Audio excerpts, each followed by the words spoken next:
Je me présente, je m'appelle Rosie Arutunian, je fais partie de la promotion 2027 de Télécom Sud Paris. Je suis de nationalité arménienne et j'ai effectué mes études en Arménie jusqu'à le lycée. Ensuite, j'ai fait mes études dans un lycée en France. J'ai ensuite pu intégrer une classe préparatoire MP2I, maths, physique, informatique, suite à laquelle j'ai passé les concours pour intégrer une école d'ingénieur et j'ai intégré l'école Télécom Sud Paris. Cette école m'a attirée spécifiquement parce que Télécom Sud Paris propose une approche généraliste dans le numérique et c'était exactement ce que je cherchais. Je savais exactement que je veux continuer mon parcours dans le numérique et dans l'informatique, mais je ne savais pas exactement dans quel domaine. Le métier d'ingénieur, c'est le métier le plus polyvalent, je dirais.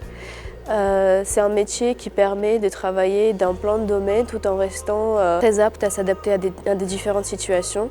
L'école Télécom Sud Paris a une vie associative très riche qui est notamment super intéressante pour tous les étudiants car tout le monde peut trouver des associations ou des clubs qui correspondent à leurs intérêts. Notamment après ou même 3 très longues années de prépa, vous pouvez enfin vous épanouir dans vos intérêts, dans des passions qui sont plus personnelles. Je suis donc la présidente de l'association Les Partenariats d'Excellence qui a comme but l'égalité des chances. J'ai choisi d'être la présidente de cette association parce que son but me tient beaucoup à cœur.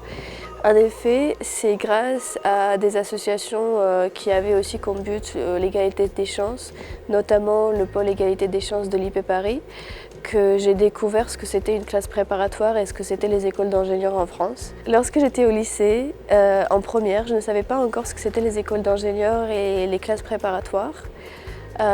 Et puis un jour, on a reçu une annonce de l'Institut Polytechnique de Paris, de l'X Science Camp, qui est un stage de sciences sur le campus à Paris-Saclay, de 7 jours pour des lycéens. Et j'ai eu l'occasion de rencontrer beaucoup d'étudiants ingénieurs et aussi de lycéens qui sont devenus de très bons amis aujourd'hui. Donc c'était vraiment une expérience qui a changé mon orientation dans l'éducation et aussi un peu ma vie. L'association Les Partenariats d'Excellence travaille au sein du projet Les Cordées de la Réussite.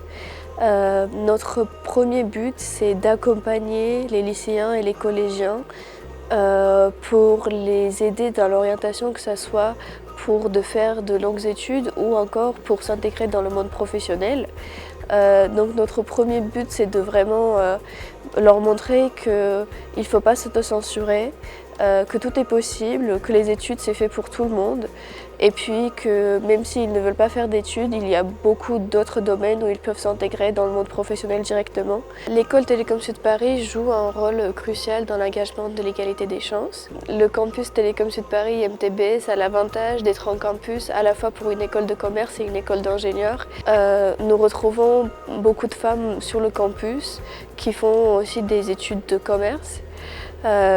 Ensuite, notamment au sein des classes préparatoires, nous ne retrouvons pas beaucoup de filles dans les classes. Mais pour moi personnellement, ça n'a pas été une difficulté ou un frein parce que j'ai été très bien accompagnée par des amis et par des professeurs également. Pour une jeune fille qui veut se lancer dans les études scientifiques, le premier conseil que je donnerais, c'est de ne pas s'inquiéter du fait qu'il n'y ait pas beaucoup de femmes dans les métiers d'ingénieur et dans les métiers scientifiques. Peut-être que c'est toi exactement qui va faire la différence et qui va devenir le prochain rôle modèle pour les jeunes femmes qui veulent se lancer dans l'ingénierie. Le plus important, c'est de suivre ses ambitions et ses rêves et de ne pas se questionner sur les préjugés qui entourent le monde scientifique ou encore le monde des classes préparatoires.